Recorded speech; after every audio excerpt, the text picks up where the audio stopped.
My name is Dane Wigington from Geoengineeringwatch.org, and our purpose of our site is to expose the issue of global climate engineering, otherwise termed as geoengineering. We are virtually under assault right now. It's not alarmism, it's not exaggeration. This type of weather modification puts out chemicals and toxins, some known, some not known. Many people who try to debate this issue, if they ask you why they should believe this is going on, we have film of it happening, end of the argument. That's it. There's no debate, no discussion, this is not speculation. When we have films that we can clearly see are spraying, there's no denying that jet is spraying, period. We have interior films, or interior footage, which I'll show in a moment. But the bottom line is, that's not a condensation trail. Any notion that it is simply denial or complete ignorance. So this is, you can even see on this jet, each side of the plane, the plumes are different lengths, which means the nozzles are not aligned perfectly. You see different composition in the trail, also indicative of different materials being expelled from different portions of the aircraft. So again, this amounts to weather warfare, period. The U.S. has historically engaged in weather warfare around the globe. This is historical fact. We have data going back to Vietnam, 1968, Project Popeye. 1976, UN passed resolutions forbidding weather modification in wartime. So again, this is not speculation. We live in a society that's been trained to shut down when they hear the word conspiracy theory. They've been conditioned pretty well. But the bottom line is, this is the issue that can't be ignored any longer. People can ignore Kennedy, people can ignore false flag events like Vietnam and even whatever happened on 9/11, but this issue can't be ignored. When in the North State, for example, we turn on our water faucets and nothing comes out, that's the end of the road. This is very recent. This is from 2 days ago. Al Gore, use of geoengineering to head off climate change disaster is insane. So although we don't have an admission it's going on, it's getting closer by the day, and it looks like Al Gore is trying to now distance himself from these programs that he has not admitted to yet. This is important media. They'll be seeing more of this in the coming weeks. One interior shot there. Again, we can't know from the variants of different planes, the different configurations of spray apparatus. This is an ongoing experiment. There's likely many different configurations. We see aircraft trails that have different color composition. So this is an ongoing experiment of which we are all a part, like it or not. Another interior, high pressure tanks. When this image was posted, the sites that initially posted it, a couple of them were taken down. This image appeared to be tried to be taken off the net as quickly as possible, but too many people downloaded it. It's out there now. More configurations. Obviously, there's a whole lot of planes with a whole lot of tanks doing a whole lot of something. So this kind of footage should not be ignored. Clearly, these are what would appear to be passenger planes, most of them with windows. So there appear to be many different types of aircrafts involved in the spraying activities. This is what we have. Again, global geoengineering, the ever-changing experiment, and we are, again, part of that experiment. Russian scholar warns of secret U.S. climate change weapon. We have Russia engaged in this as well. We also have China, and this is one of the reasons why it's so hard to get any sort of mainstream coverage, because the big players are all involved up to their eyeballs. So that's one of the reasons the media coverage is so sparse, but it's coming. What do weather weapons do? They wreak havoc in countries without anybody knowing they're even under assault. In the case of floods, droughts, all of this is a form of weather weaponry and weather warfare. And there is no arguing that we are all a part of weather warfare when our climate is being impacted the way it is right now. Again, countries around the globe, this sort of impact, nobody would recognize as being an assault. And that's what's so prized about weather warfare for the powers that be. Nobody even knows they're being attacked. Bridges, infrastructure, wiped out. You can literally bring a country to its knees. You can bring a state to its knees as well, especially a state that doesn't seem to want to conform too much with the federal government. You can drought them out completely, and that's exactly what's happening in California right now. This sort of drought in Africa has been used for decades. We know these programs have been going on, and their impact in Africa appears to be directly related to bringing countries to their knees and opening up the door for U.S. occupation. You have U.S. boots on the ground in about 156 countries around the globe. Not singling out the U.S. because other countries, again, as I said, are at this as well. Empty reservoirs. This is where California is headed today. I think we all know that. If we reach the end of this year without significant rainfall, we will be in free fall into a cataclysm that's never before been recorded. Our forests are going up in flames. As geoengineering impacts the system from top to bottom, it starts to feed itself.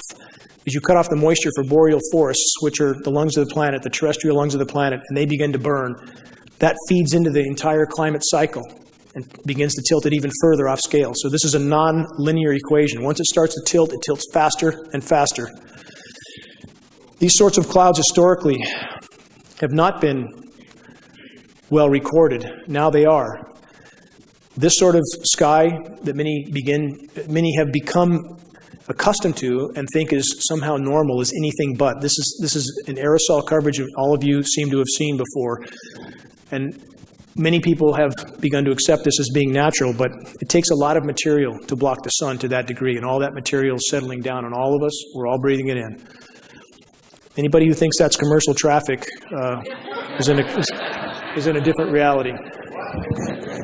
Somebody certainly lost their way up there.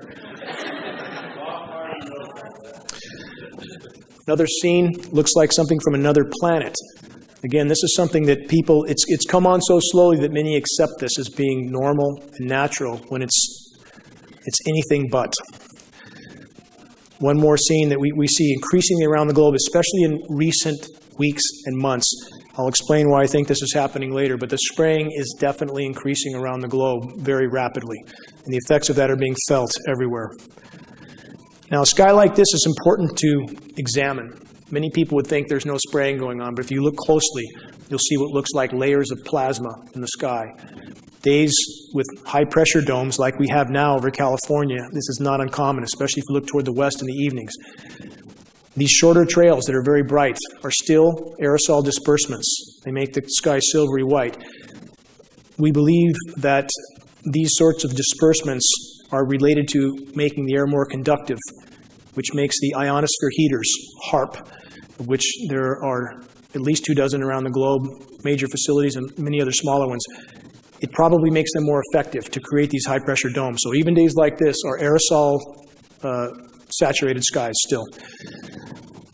This is a point I want to drive home again because it's imperative in conveying legitimacy with our issue. Semantics matter.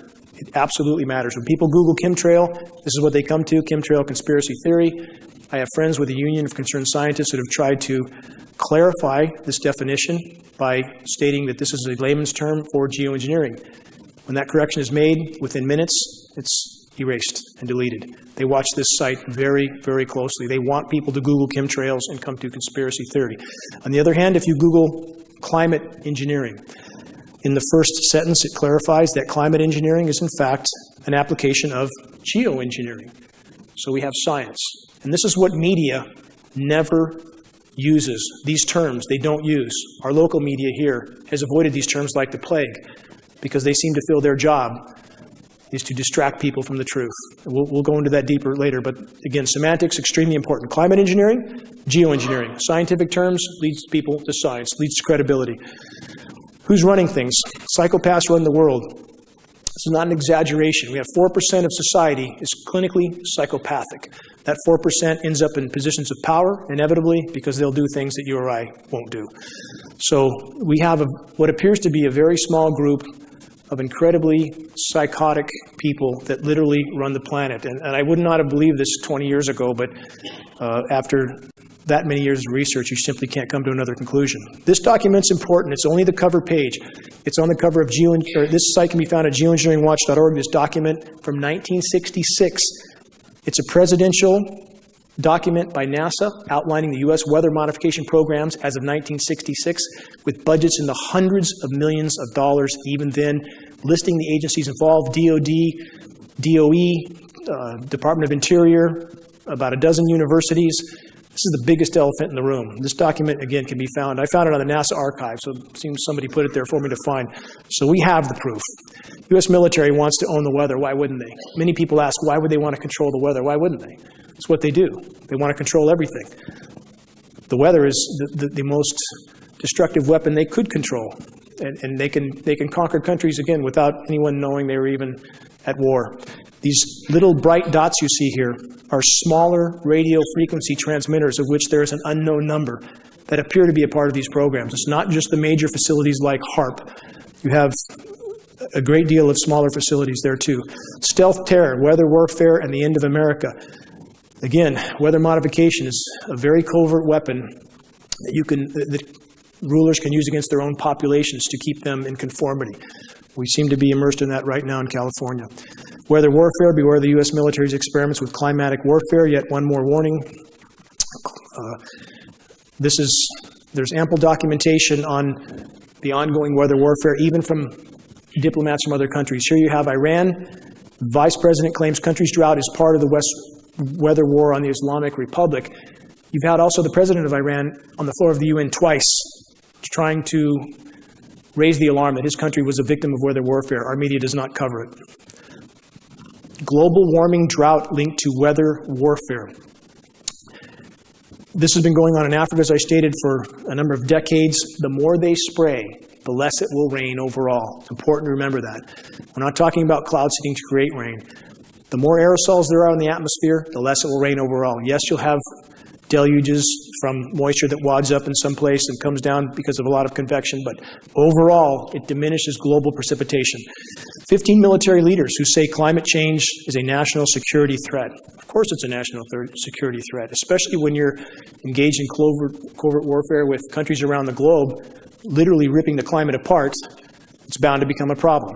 Shouldn't take a rocket scientist to figure that one out. Russia urges UN climate report to include geoengineering, and they did. The IPCC last September included geoengineering in their report, finally.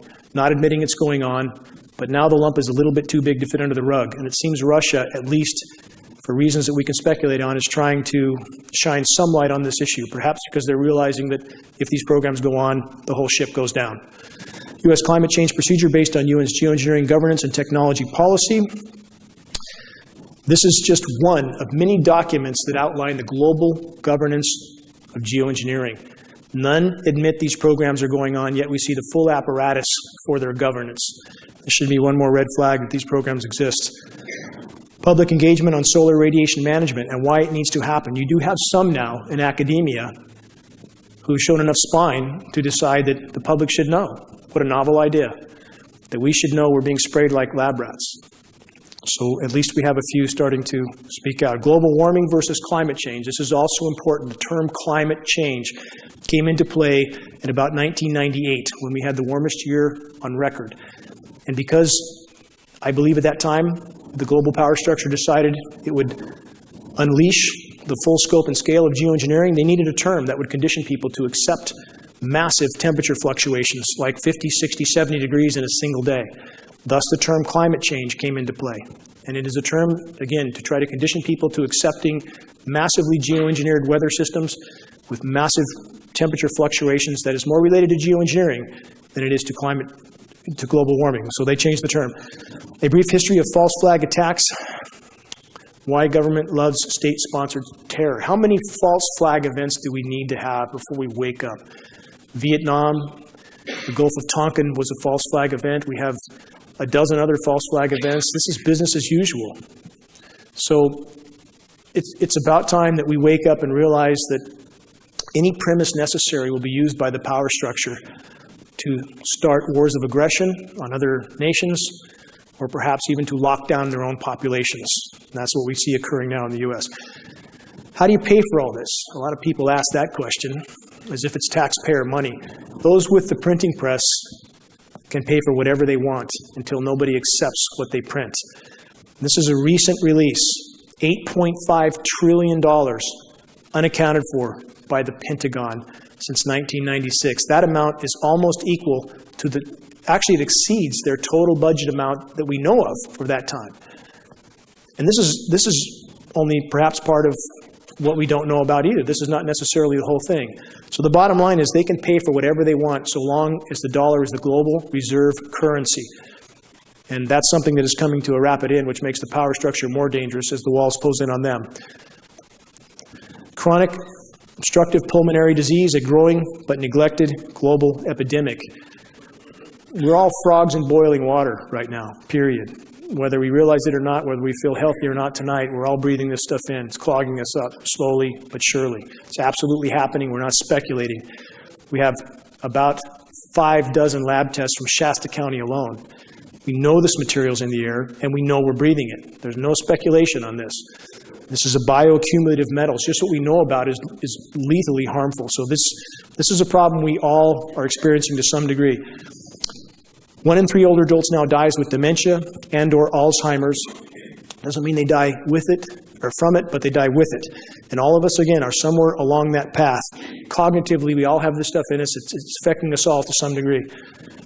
This is an older chart. I've used this chart before, but it's important because it shows the escalation for autism. We've gone from 1 in 5,000 to 1 in 50. That's a 10,000% increase. That should alarm people. So why are people watching American Idol and football and drinking beers and having tailgate parties? We're immersed in an absolute crisis right here, right now. So my attempt is to convey that message. The global depopulation policy killing us softly. How do you cull a population without panicking them?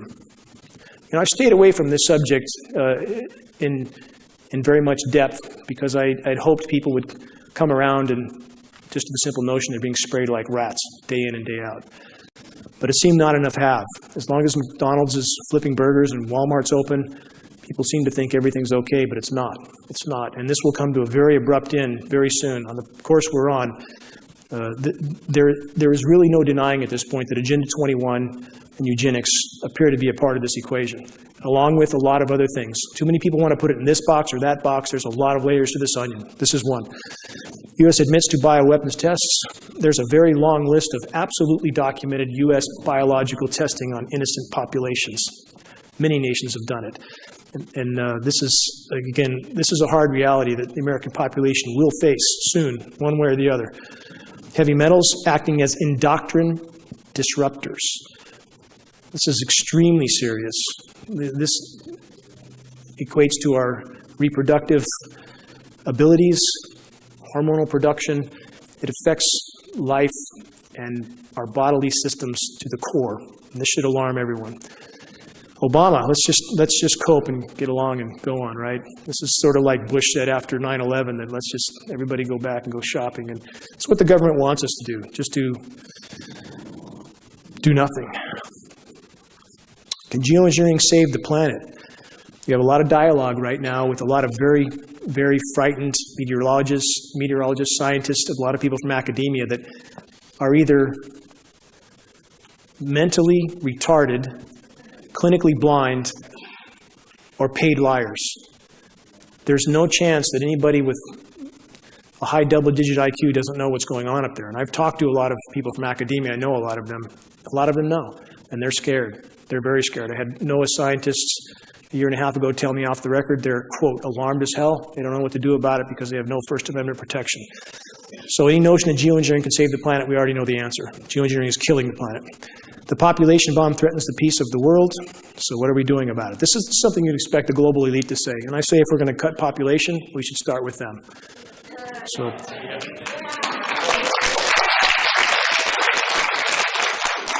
and this is their motto, the eugenics, the foundation of globalists. It's always been the case. We have David Rockefeller on the record stating that 95% of the population needs to go. And a lot of people have never seen these quotes, but they exist. So it should not be hard to connect the dots here. And at this point, we are all not only expendable to them, but we are a liability to them. It's something we need to remember. Plankton, the base of ocean food web, in big decline. There's a lot of ways to cull populations. When populations don't have anything to eat, they tend to die off. And right now, plankton stocks globally are about 50% declined. This is of immense importance. Plankton produces 50 to 60% of Earth's oxygen supply. Media is not reporting on this. What do they report on? On CNN, they'll grab some drama out of a hat, of which they probably have 1,000 more just like it. And we'll hear about 1 or 2 dramas for the course of weeks on end. While we have the house literally burning down. No plankton, no fish. We had the anchovy fleet return to the Pacific Northwest with no fish, 0, this last fall. So the food chain is breaking down right now. We're seeing marine life wash up on the shores of western North America, now in Texas. Some of this may be related to Fukushima radiation, but I think at this point still the majority related to a food chain that's collapsing. The bees, what about the bees? Is it farm chemicals? If it's farm chemicals, why are the bees just as dead 1,000 miles into the wilderness? Try to tell people this that are in the bee community. I've tried. Most won't listen. I've talked to some of the head people in the country.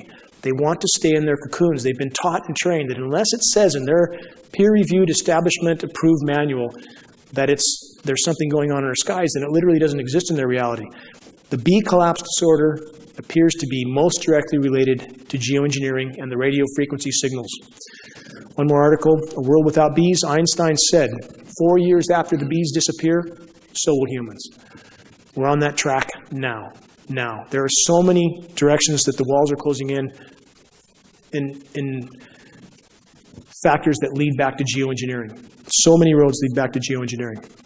Statewide king salmon decline points to outside forces, yet again, that I've just named. When you have no basis to the food supply, when you have an ozone layer that has been torn apart by these programs, excessive UV killing the plankton, food chain collapses. Right now, global pelagic fish populations are down 95%. It's not going to be long before there's nothing caught out of the sea. That's hard fact. Species extinction rate. If you can see the graph there, it goes almost straight up. I've been over this figure before, but it's important to repeat. We're losing about 200 species a day. 200 a day going extinct. You hear a lot of people say that, well, that's normal. Species go extinct. That's 10,000 times normal. It's 10,000 times the background rate. Nothing normal about that. This is something that most of you probably haven't seen. It looks like a golf course. It's actually algae. This is the ocean. And you see people up on the beach behaving as if nothing's wrong. This is in China. Massive algae blooms are literally matting the ocean several feet thick. Those oceans are dead. They're dead in those regions. You don't get this sort of growth otherwise. Our media doesn't cover these sorts of things. It is literally ecosystem collapse. These dots are all dead zones. There's over 400 dead zones around the planet right now, some as big as 10,000 square miles. These are anoxic zones where there's no oxygen in the water. Everything dies. These zones are expanding. Again, media is not covering this. Massive fish die-off around the globe. This is just one scene of too many to even begin to show. And this is the sort of thing that all of us should be focused on. We will focus on it when there's nothing left to eat, but if we can be ahead of that before we reach the point that there's nothing left, maybe we'll have something to salvage. Acid test, rising CO2 levels kills ocean life. We have the oceans absorbing CO2. There's no question about this. They're acidifying rapidly. Crustaceans can't form shells as well. And you have an acidification that could kill all ocean life. Again, no life in the ocean, no terrestrial life. This is a very important graph.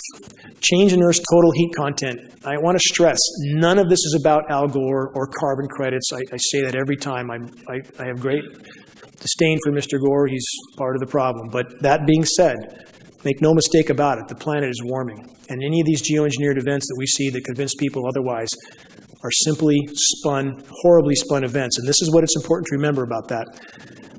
The blue graph you see is ocean heat content compared to atmospheric heat.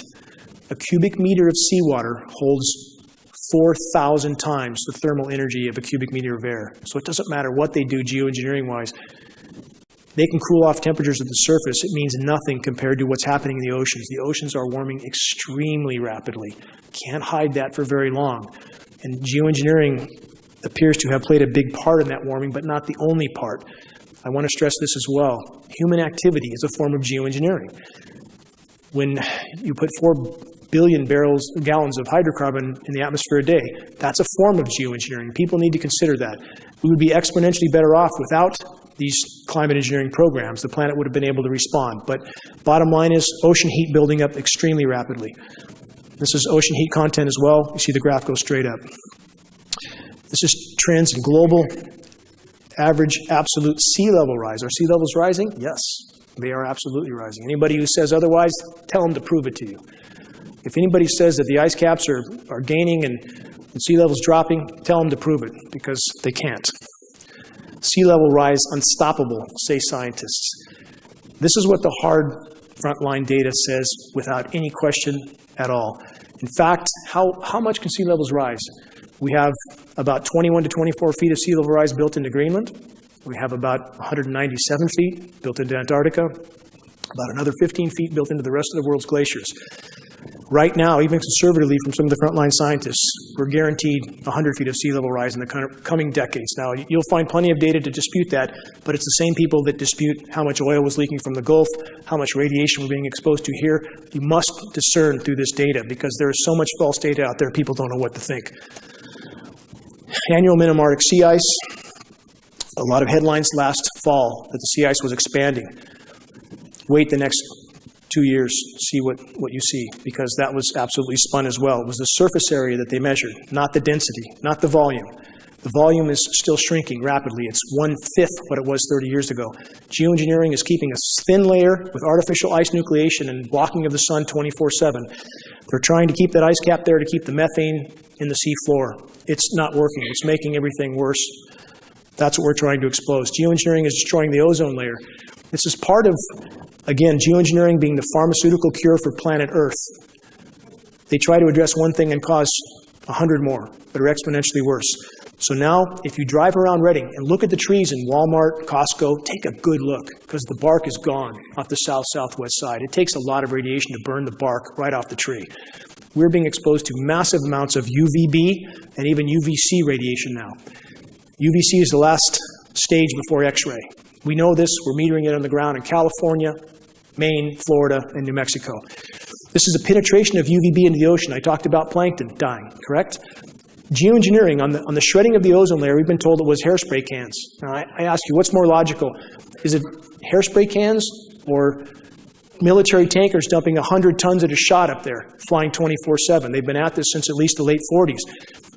We've been given a lot of red herrings as reasons for things that are happening. CFCs are bad for the atmosphere, but the geoengineering appears to be the largest causal factor, so the UV penetrates deeper into the ocean, kills the plankton, plankton stocks die, oxygen content goes down, fish stocks die. You can see how everything is connected. Everything's linked together.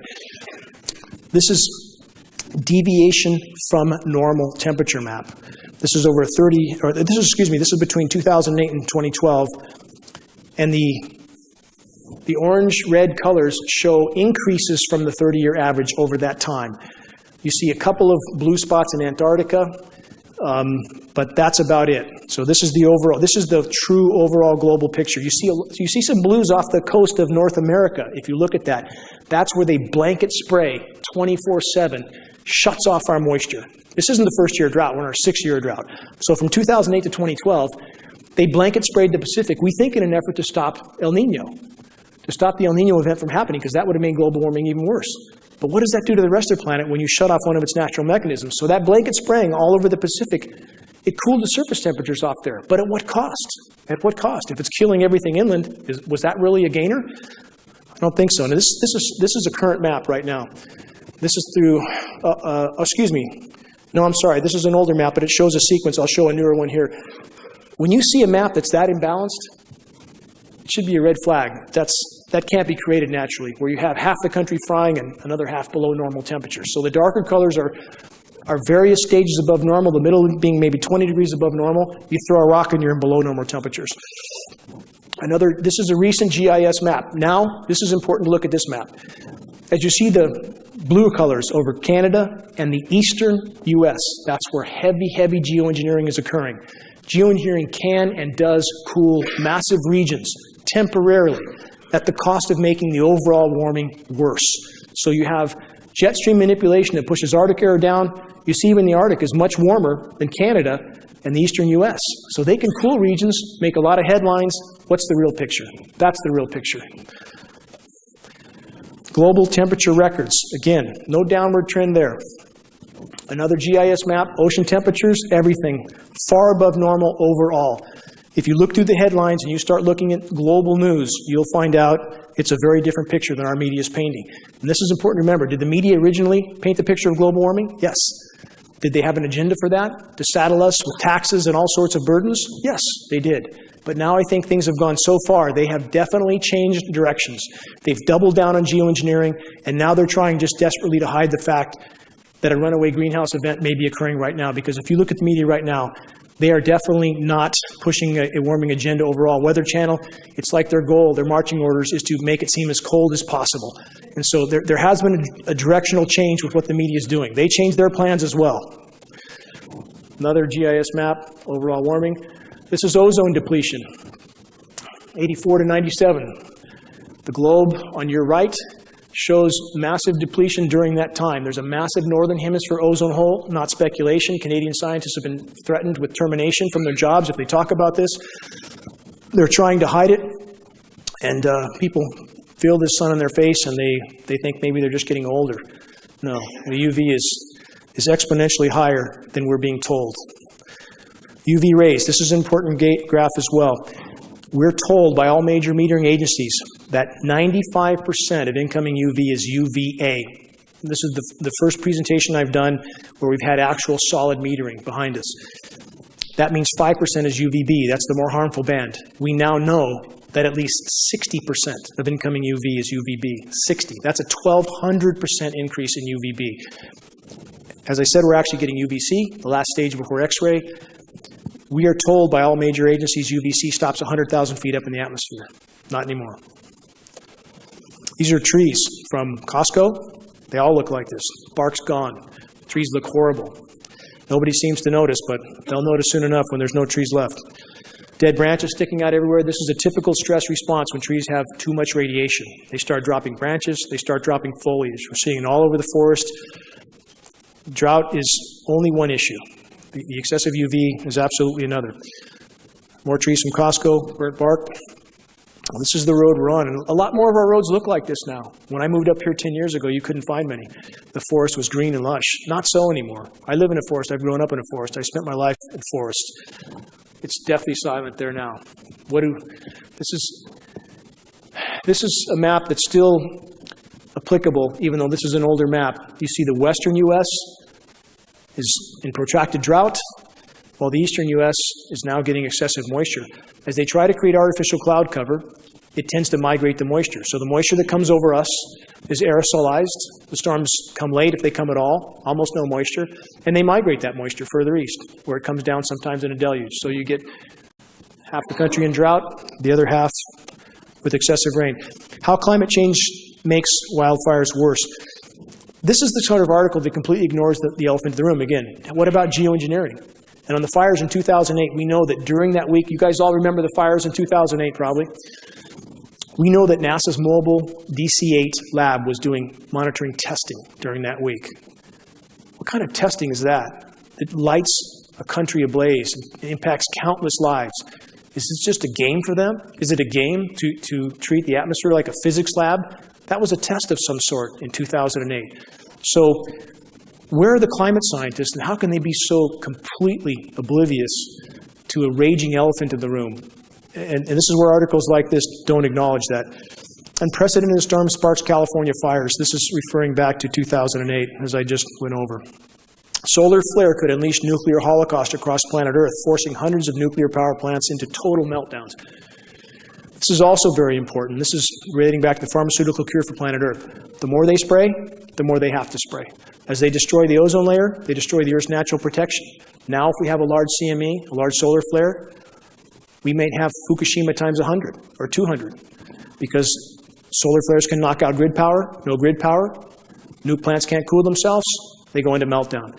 So the more they spray, the more they, I think, feel they have to spray to provide protection. Where we once had natural protection, now we have to have toxic metal artificial protection. So this is one more way that geoengineering could end life on Earth, by causing more meltdowns. Weather control and HAARP conspiracy. No conspiracy. HAARP exists. We know what it does. For those that aren't familiar, extremely powerful ground-based radio frequency transmitters. They don't receive, they transmit. You have a huge facility in Alaska. You have about 24 big facilities ground-based around the globe. These facilities can and do routinely manipulate the jet stream. And the jet stream configurations we see of late to create these artificial storms appear to be direct results. We have HAARP monitoring stations that show where those frequencies occur. It's the 2 + 2 = 4 equation, period. I don't know how many have seen this. This is called SBX radar. This amounts to a sea-based X-band radar, which is a sea-based HARP facility. It doesn't even look real. It looks like something out of a science fiction movie. And this is what happens when you have unlimited funds and nothing else to do but to experiment on planet Earth. So now you have these facilities around the globe as well. This is how HARP is affecting the global meltdown, HARP and geoengineering. These are ocean currents. We now have warm Atlantic water being pumped into the Arctic. That's thawing methane on the sea floor. Methane's releasing. Methane goes into the atmosphere, covers the planet like a layer of glass, begins to heat things up fast. Methane, over a 10-year time horizon, is 100 times more powerful than CO2 as a greenhouse gas. Again, all roads, so many roads leading back to geoengineering. Not to say that we don't have a problem otherwise. Not to say that human activity isn't a form of geoengineering, as I said. But geoengineering is like trying to put a fire out with a bucket of gas. It simply can't work. Jet stream configurations, this is important to look at. You see these radical swings, these radical dips. It appears to be what they're doing to cool the East Coast. They create high pressure zones like the one that's over us now, pumps the storms far north. They can cool that air as it goes through Alaska and Canada, pump it down to the eastern U.S. and cool off half the country while the other half literally fries and dries. It's exactly the configuration we're going through right now. Methane leaking from the seafloor. This is an illustration that shows how it covers the planet.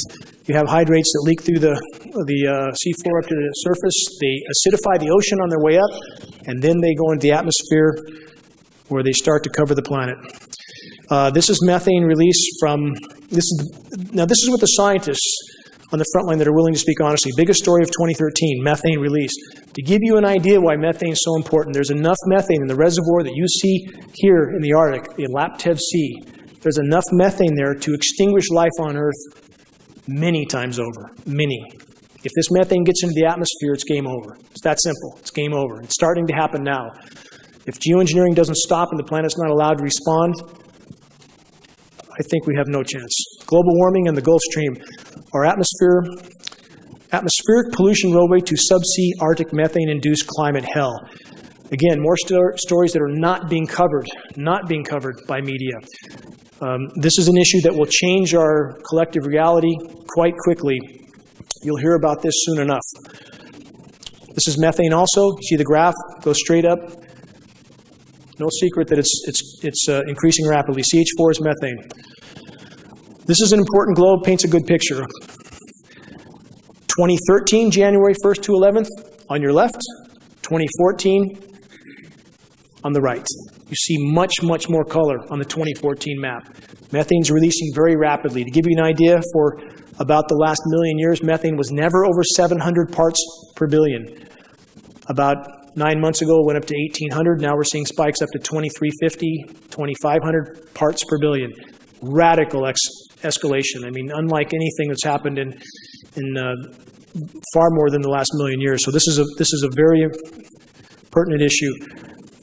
Helping the geoengineers to sell geoengineering. When we don't understand what's happening with the climate and we go along with some headlines and we take headlines as a source of information, right now, that's what the geoengineers appear to want. Why is the U.S. government trying to control the contents of scientific journals? They want to control scientific journals because that's how they control the scientific community. That's how they create the illusion of agencies like the EPA and other such agencies that we're led to believe are there for our own protection, that we're led to believe would tell us if something's wrong. Couldn't be further from the truth. Absolutely couldn't be further. So as they control universities, which they do now quite well, they control the major peer-reviewed manuals. So you can have things like this happening in our skies, completely obvious in your face things that the scientific community will not acknowledge. And when you try to corner them and acknowledge this, I was on a radio show with Simon Donner, one of the world's most recognized climate scientists, and when cornered and asked about these programs, he tried to make the case that no matter how much it looks like they're spraying, he said, I know they're not. And when I asked him how as a scientist, he could possibly say that he knows there's no spraying going on, click, I'm off the air. That fast. So this is what you have. You have a completely controlled system, and that's why we can have things like this happening without any media acknowledgement, any academia acknowledgement. HARP again. Now, HARP, I want to go into what HARP does in a few other scenarios. So that's another picture of HARP. It's a very ominous and very, very dangerous installation. It's literally ripping holes in the atmosphere. Here you have a HARP signal. That's why I showed that image again. Now, that big, bright area over the eastern U.S., guess what that is? Arctic vortex. The big headlines that we're all forced to believe that if you walked out the door, you would immediately turn into a popsicle. So, yes, there was cold temperatures, very cold. But for how long? And how historically unusual was this, and was it natural? And when you see the jet stream configuration, and you see these HARP signals that manipulate that jet stream, there's nothing natural about it, nothing. It was designed to create some headlines. They made the most of it. Anybody here who watches Weather Channel, it's absolutely astounding. It's like watching a cast of clowns who clearly have marching orders to paint the most frigid picture on planet Earth they can possibly paint. They don't talk about the fact that days earlier, for this big cool down in the Arctic, New York shattered its all-time record high by 10 degrees. 73 degrees in New York in January. Then it plunges down to the single digits, and then a few days later it's back up to 60 degrees in rain. So these fluctuations, again, back to the term climate change that I went over before, that's why they coined that term, so people would not question these massive changes as being unnatural. Why are thousands of dead birds suddenly falling from the sky? Well, when you blast the sky with massive radio frequency signals, it tends to cause some problems. And what people don't realize, I'm sure many of you have heard the birds falling out of the sky several years ago. Happened again this January. What you don't know about several years ago, it happened in 34 places around the globe. Former Bush aide John Wheeler was seen outside the Pentagon threatening to, according to witnesses, blow the whistle on these programs. He was found in a landfill 2 days later. So this is certainly the big league, and if these programs were really brought to light, it would change the complexion of what we face. Geoengineered snowstorms wreaking havoc around the globe. This is very important to remember. There is no natural weather at this point. Even small-scale geoengineering programs would have the potential to disrupt the entire system. But in fact, we're seeing global programs. So the whole system has been rendered completely unnatural. If you look closely here, you see the massive spraying trails off the coast of California, this sort of aerosolization, which can start to set up for some of these engineered events. Mount Shasta snow holds 1,200 times normal levels of aluminum due to chemtrails, geoengineering. Many of you here that are local know that. We had lab tests off the side of Mount Shasta that measured 61,000 parts per billion. Now, you'll have a lot of people from the disinformation sites say it's normal. Aluminum's in the soil, it's 8% of the Earth's crust, third most abundant element. It's normal for it to be blowing around and everything. That's absolutely false. Aluminum does not exist in the environment in free form. It is always bonded to other elements. It doesn't blow around in the snow and the rain unless it's been mined and refined and sprayed. So it should not be in our snow, and it absolutely should not be in our rain, but it is. It's also the primary ingredients in geoengineering patents, aluminum oxide. So this should be no surprise. Ice storm, unprecedented interior Alaska meteorologists say, this is only one example. But if any of you watch weather very closely, you'll see ice storms are now normal. Now this parade of winter storms that we have, almost on a conveyor, there's almost always a boundary of ice storm between the rain and the snow. And now the Weather Channel meteorologists are trying to tell us that it's normal to have a warm side and a cold side to a winter storm. Since when? One side is tornadoes and thunderstorms. You throw a rock here in snow. There's nothing natural about this. Absolutely nothing. So the ice storms now are the boundaries between where they're trying to nucleate. We can see the aerosol programs going on radar, where they have not cooled the air down enough for this to crystallize while it's falling and hits the ground before it sets up. So now you have ice forming on everything, and you have ice storms now as the boundary layer between rain and snow as they're trying to nucleate these artificially engineered storms. Very theatrical names. Weather Channel now, this is part of the theater. This is part of, they've changed direction. Now they want to convince us of this horrible cold when it's anything but overall. Yes, they focus on a few areas. They hammer those areas again and again. They'll create a few snowstorms in the same place over and over while the rest of the world is going to meltdown. So this is their theatrical storm names here. Very unprecedented jet stream movements. You see configurations like that, historically completely unnatural. It's how they push and pull air masses around.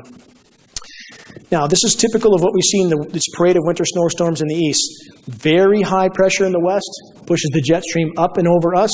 We bake and dry out.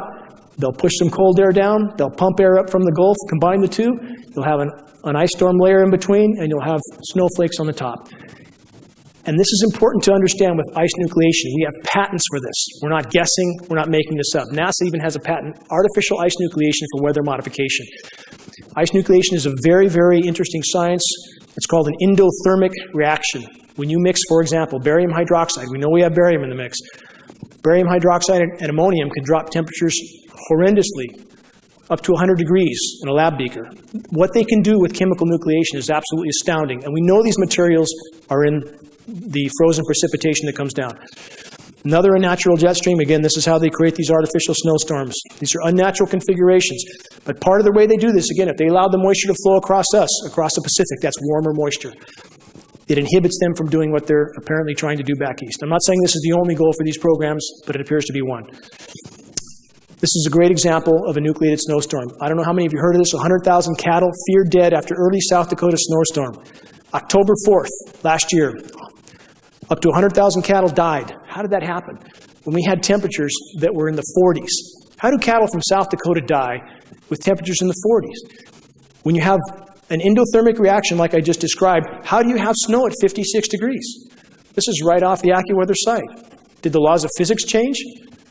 No, they haven't. It's just geoengineering and weather modification. So if you have 4 feet of snow in early October at 45 degrees, that's not going to kill cattle. But if those cattle are encased in this snow and there's an endothermic reaction and the temperature on their hide might be 20 below, that'll sure as hell kill them. So we have an event that the media almost tried to sweep under the rug. There wasn't much coverage about this. What about the weird ice boulders that wash up in Lake Michigan? This just happened for the 3rd time in as many years. This is historically unprecedented. 75-pound ice boulders floating all over the lake. How does that happen? It happens from artificial ice nucleation again. As that chemical reaction forms a nucleus, it tends to keep freezing all the way around it. So you end up with this, and the Weather Channel will explain this away. They come up with terms that try to make the unnatural seem natural. So this is a phenomenon that we've just seen again a few days ago. This is an important map because this is the map for the snowstorm I just described in South Dakota that killed 100,000 cattle. Take a good look at that map. You can't find a map like this now because I think things like this were so glaring that they try to keep this from happening. Weather channels changed all their graphics so they don't have maps like this. How can 100,000 cattle die in South Dakota when you have temperatures of Chicago, 85 degrees? You had, this is from the same time, you had 89 in Kansas City. How can you possibly have an event like that? How is that possible? And it shows snow right there at 44 degrees, snow at 36 degrees. They don't put these maps out now because it's pretty damn obvious and they know people are looking. Again, this is back to California, back to you and I and our families. This is about as unnatural a map as you could have. California looks like a target because it appears that it may in fact be. 3 possible scenarios here. California's a climate sacrifice zone, which means for whatever they're trying to do back east, we simply are thrown under the bus. That's one scenario.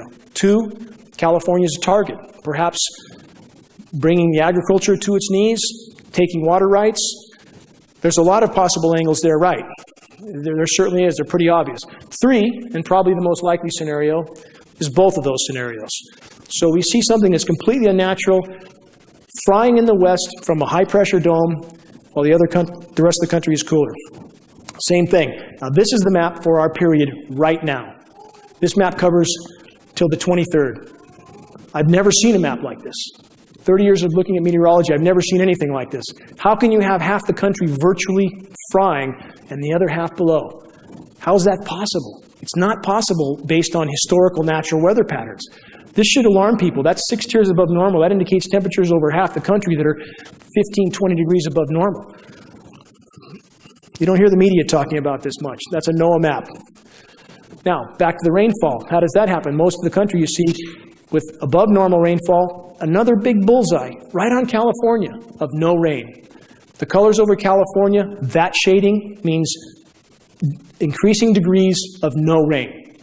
So here we have again, California looks like a target. Well, even Alaska has excessive rain. The rest of the country has rain. Nothing for us. Aerosolization off the coast of California. Anybody who thinks that's natural, again, needs to get therapy.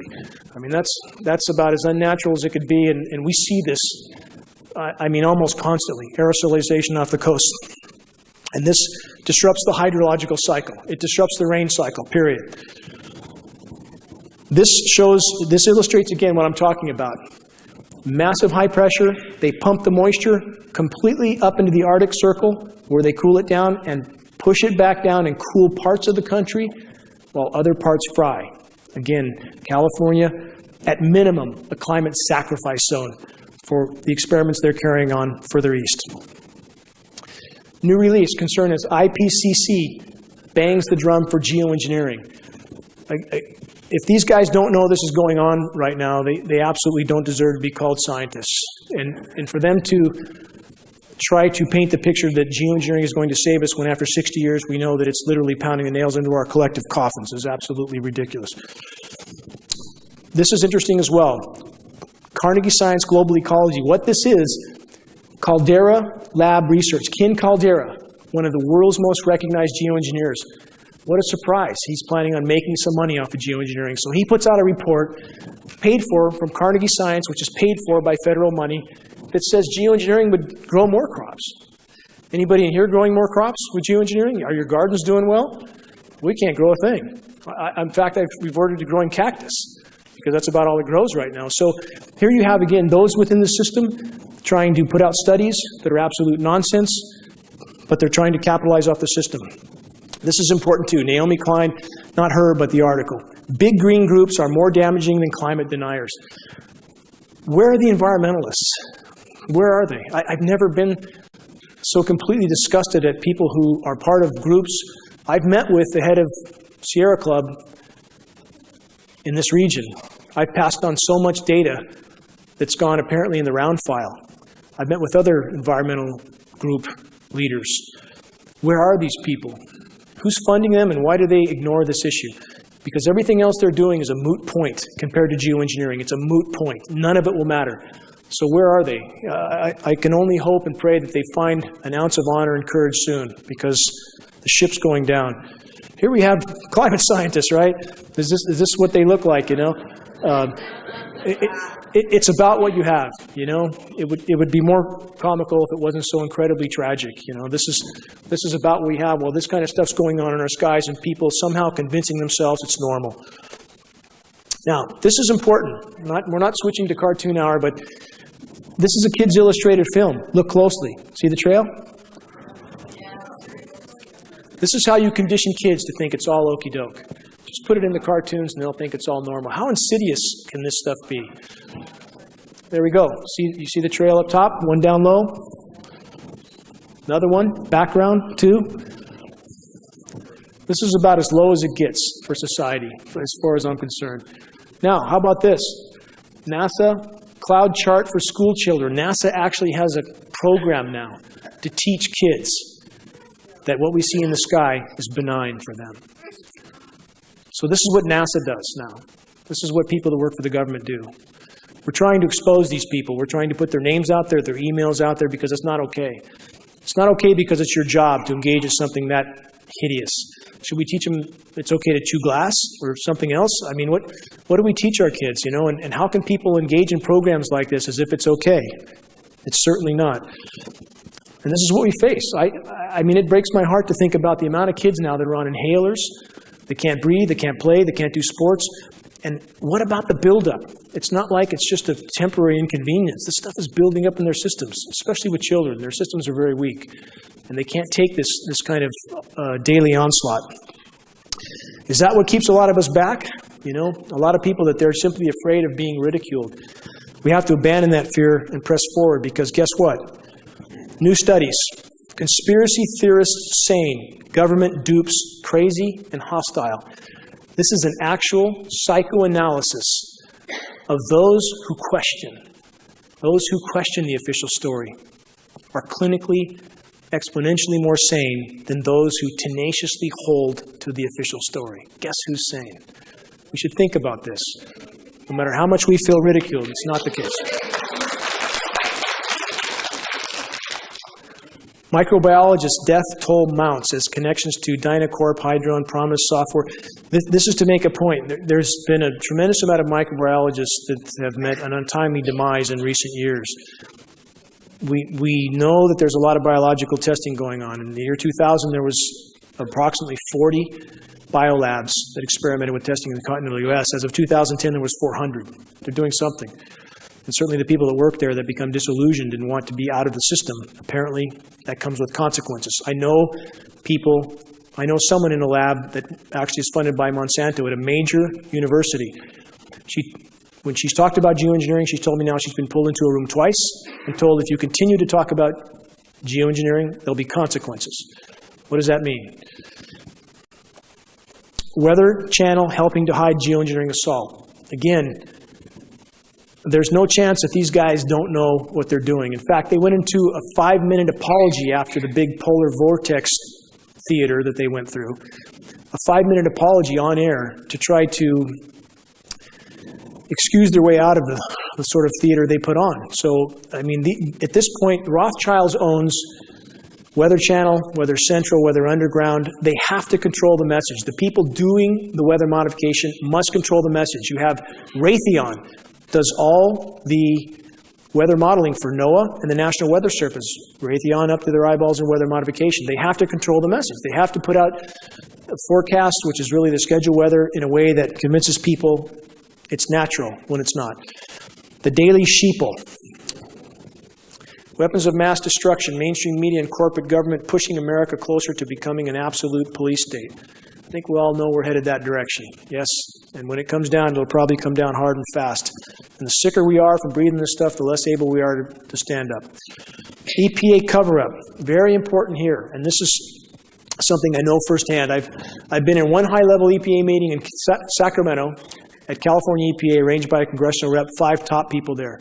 And I was told to my face, in so many words, the system is rigged from bottom to top. That they are mandated to test for, I wasn't allowed to record anything there, but I was told that they're mandated to test for combustion particulates only. The rest of the sample goes out the window.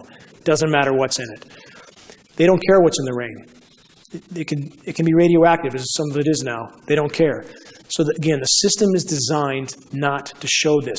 They test for, if you're PM10 and PM2.5, the particulate matter they test for. We're talking about particulates that are exponentially smaller. They go virtually untested, virtually under the radar.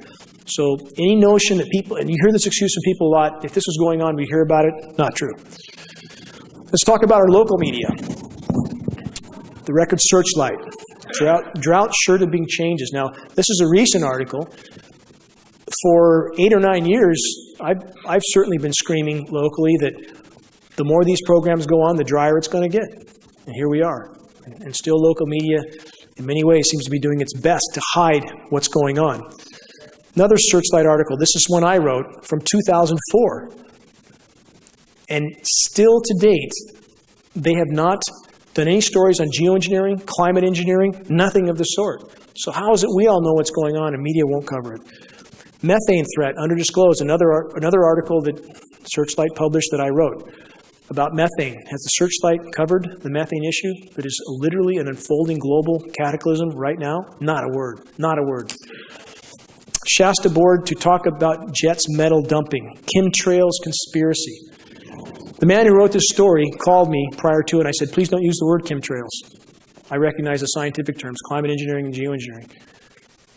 He never used either one of those terms, not one, because they don't want people to find science. They have their own agenda, and they don't seem to give a damn about what's going on. And I hope everybody in this room considers what story might come out after this evening's presentation and what sort of spin might come out after this presentation, because people there have not done justice in any way, shape, or form to this incredibly dire issue so far. So it's going to be up to us to hold them accountable, all of us. Can't be done alone. Can't go down and stand in front of the Searchlight and demand that they tell the truth by yourself. It takes hundreds of people to be there, so they can't ignore us anymore. It's going to take all of us to organize to put this on the radar. If we could put it on the radar locally, it would be on the radar globally. Guarantee it. If we could break the ice here, it would cause a fracture that would run around the globe. Also from the Searchlight, what's behind the dry weather? The ridiculously resilient ridge. again, the elephant in the room, completely ignored, in spite of the fact that we have metering for these facilities that put these frequencies out, that cause these phenomenon like HAARP, still goes completely ignored. Species loss, again, I want to drive this point home. We are in the 6th great mass extinction now, today. This is not theory. You can verify everything I've said here tonight. We are experiencing species extinction rate at a speed never seen short of meteor impact on planet Earth. We are in free fall right now. Does media cover this? No, they cover some little drama that they pluck out of a hat. Are we doomed? Why civilizations like ours fail? On the path we're on? Yes. Yes. If you rationally analyze data on the path we are on, we have no chance. And there are scientists now speaking out about this. Guy McPherson from University of Arizona is a professor emeritus there. I have high regard for Guy. He's a friend. And he has calculated right now with the decimation that's being inflicted on our climate, there will be no life left in the Northern Hemisphere in a very short time, perhaps even a few decades or shorter. And that doesn't mean that everything goes along fine until then. So we're talking about a very different planet. And you can find mainstream scientists that will argue this completely, but the same scientists who have lied to us again and again and again and again. Where would we start?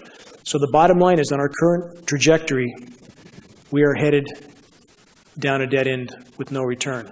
We need to change course.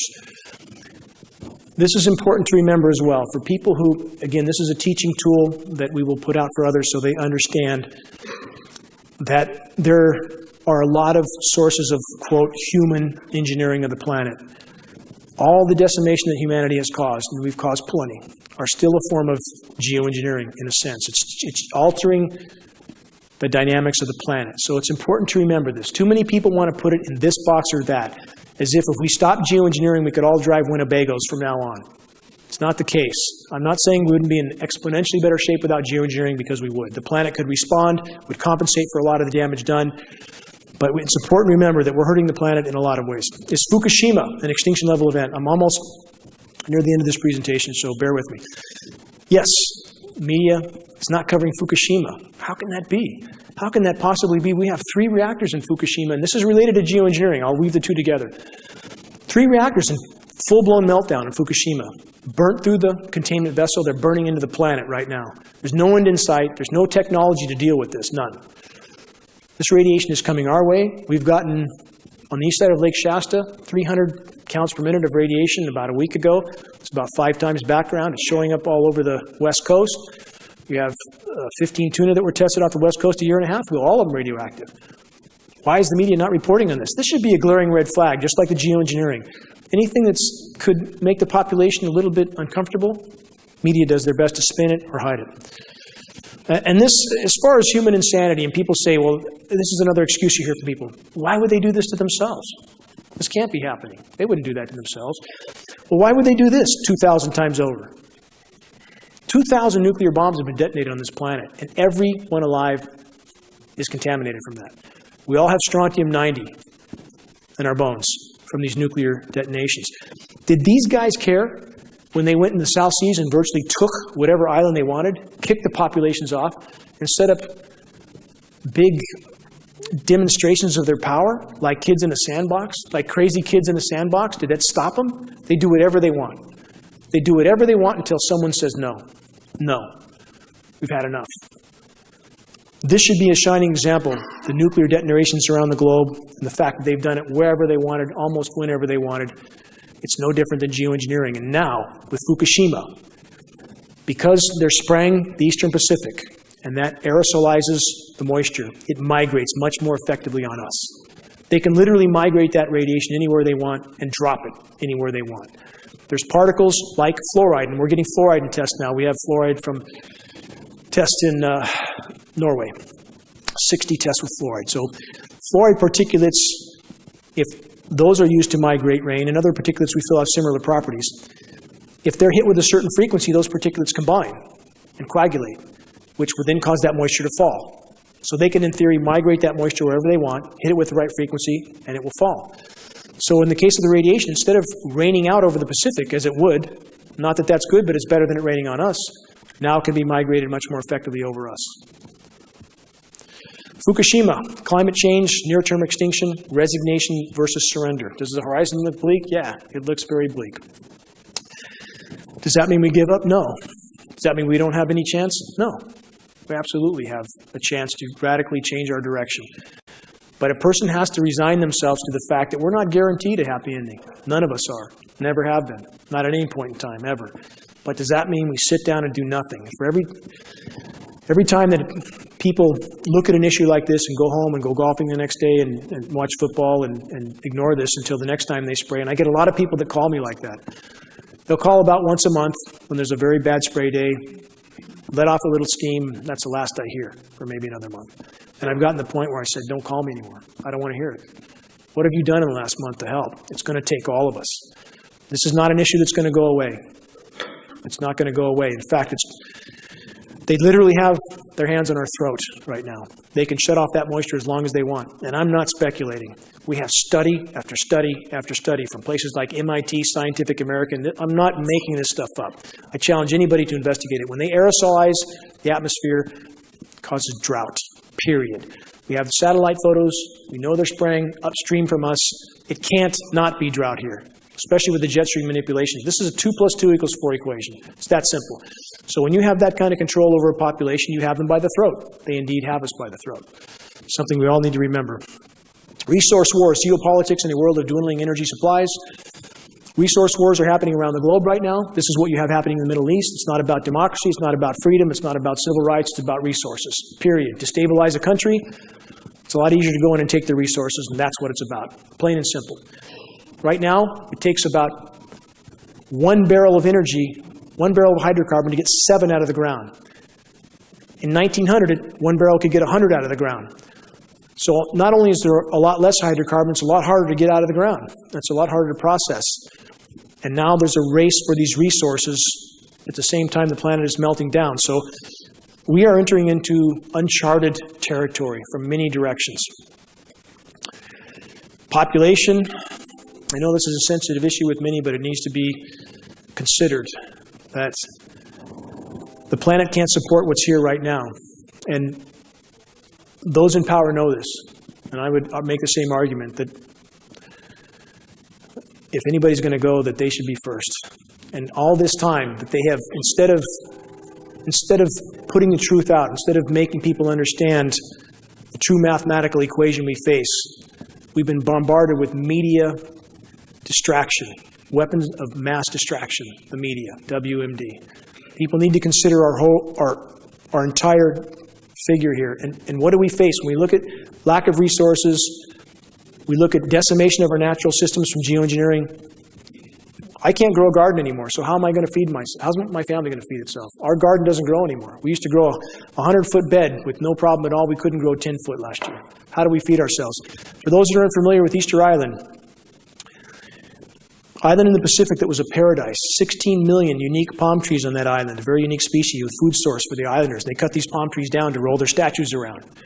And one has to wonder, they literally cut every single palm tree down on the whole island. The island collapsed, their civilization collapsed, they turned to cannibalism. That's the tale of Easter Island. What were they thinking when they were down to maybe 1 million palm trees, and then maybe 100,000, and then maybe the last one? Didn't it dawn on anybody that we're going to have a problem? And we seem to be in the same boat. And so right now, again, why I focused on geoengineering exclusively for 10 years, because quite simply, if we don't stop this and we render the planet unable to support us and support our lives, we'll have nothing left to save, and we will end up like the Easter Islanders. Arctic Doomsday Vault grows a few seeds. For those that haven't heard of the Arctic Doomsday Vault, Bill Gates is involved with this one. And they have put several 100,000 seed varieties in the Arctic to save them because they know what's coming. They absolutely know it. This is science fact. This vault exists. Anybody who doesn't know about it should look it up. They don't do this for nothing. The power structure knows what's coming. It's a lot closer than people understand. Why is the Department of Homeland Security buying so many bullets? 2.2 billion rounds, I think is the last I heard, 2.2 billion rounds of .40 caliber hollow point. How can people go on about their lives knowing what sort of preparations are being made. They're digging holes. They're making preparations. This is science fact. I mean, there's no denying that purchase. Nobody denied it. It happened. So again, we all need to pay attention to this. And the thing with geoengineering is, for those who are involved with these programs, our military brothers and sisters, of which there's great people in the military, if we could all work together, if we could bring this to light, if we could expose this issue, those people are brothers and sisters in the military who are doing things that they don't understand the ramifications of. If we could reach them, I believe they would refuse to participate. I believe that that is our chance of stopping this issue, because we need them on our side. We need them to understand what they're doing to their fellow citizens. That's where we all need to work together to bring this issue to light. This is clearly just a depiction, but I want to drive the point home. That's exactly where we're headed, and we're headed there fast. If we don't have an atmosphere that will support life, the atmosphere is as thin as a layer of paint on a basketball. It's the only thing that sustains our lives. To have this sort of experimentation going on above our heads every day, and that tiny, very, very thin, fragile layer, it is the only thing that protects us in an incredibly hostile environment. This will be the end result. It absolutely will be the end result. Will we contemplate this after it happens? It's too late then. It's absolutely too late. Every day matters at this point. I want to stress this. This is a non-linear equation. It's not like you can look backward at a graph and say it's taken us this long to reach this point, so we have that long in the future. Non-linear, exponential. Things are unfolding at an absolutely blinding pace. This is the planet with geoengineering. It cannot respond. It cannot respond. No matter how much carbon we put in the atmosphere, we put a lot. The planet has done very well with this much carbon in the past. Sea levels were much higher. That's a problem for civilization, but the planet thrived. The Pliocene epoch, 5.2 million years ago, carbon was 25% higher than today. The western U.S. wasn't a droughted out desert as we're headed for. It was very lush, because as the temperature goes up and carbon goes up, so does rain. The planet responds. But the rain can't go up now because of geoengineering. It can't. The planet can't respond, and this is in a sense what we have with the planet. So instead of more rain coming and our forests being invigorated with an acidic rain, and lots of it, they're literally being droughted out and poisoned, because the bioavailable metals literally poison trees, poison organisms. So the planet must be released from the geoengineering straitjacket that it's in. Last couple slides. Venus syndrome. This is a real scientific scenario. We are on this track, and this is the planet we'll have if we continue on this track. In fact, the data here is so dire and so applicable to where we're headed. This is a point I want to make about geoengineering. Their goal, their stated goal, is to create a higher albedo for the planet, more reflectivity, block some of the sun, keep it from heating up. Venus's albedo is 2.5 times that of Earth. That's why it's so bright. 2.5 times as reflective as Earth. Is Venus habitable? Obviously not. It's 900 degrees on the surface. But yet it has 2.5 times the reflectivity. So apparently there's a little bit more to life on the planet than putting a reflective coating of toxic metals around it. But that's about as short as the geoengineers' thinking is. And again, aside from weather weapons and everything else they're using this for, this is the track we're on if we don't change course. And that's why the geoengineering issue is so important. Just want to illustrate a road that, sometimes the road can look very long before you, but if there's any light at the end of that road, and we still have a little bit of light at the end of this road, but we don't have a lot of time. The sun's going down very quickly. I need help. I can't do this alone. I absolutely can't. I'm doing everything I can, but locally, people are needed to organize and do certain things that could put us on the radar.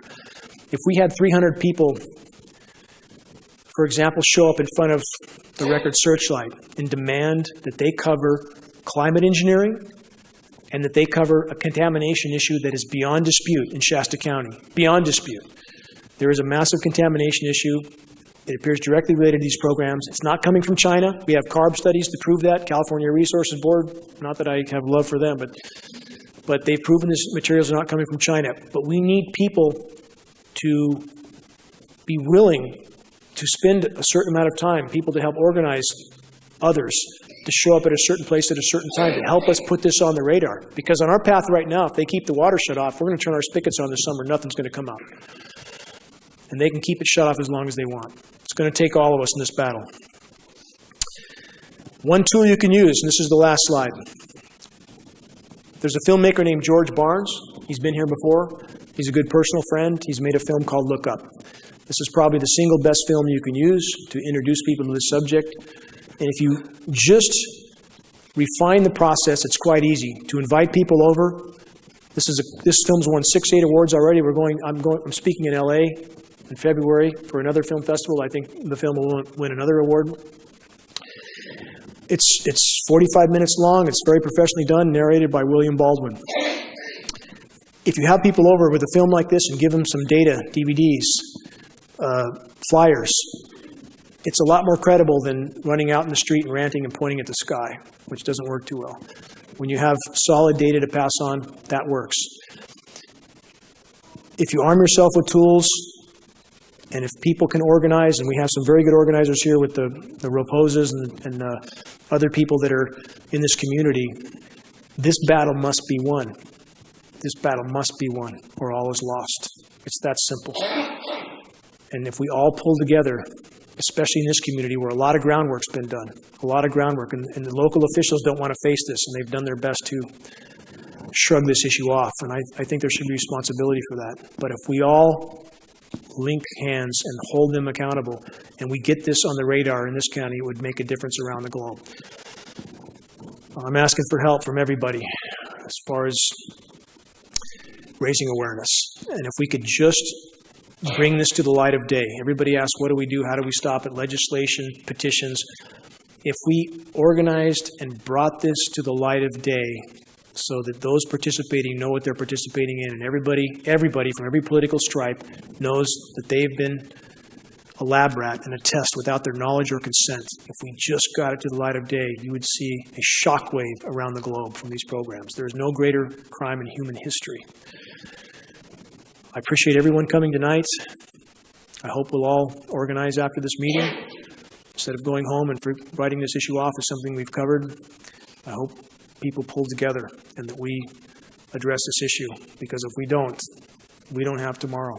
We literally won't. Our time horizon is short if we don't deal with this soon. Thank you very much.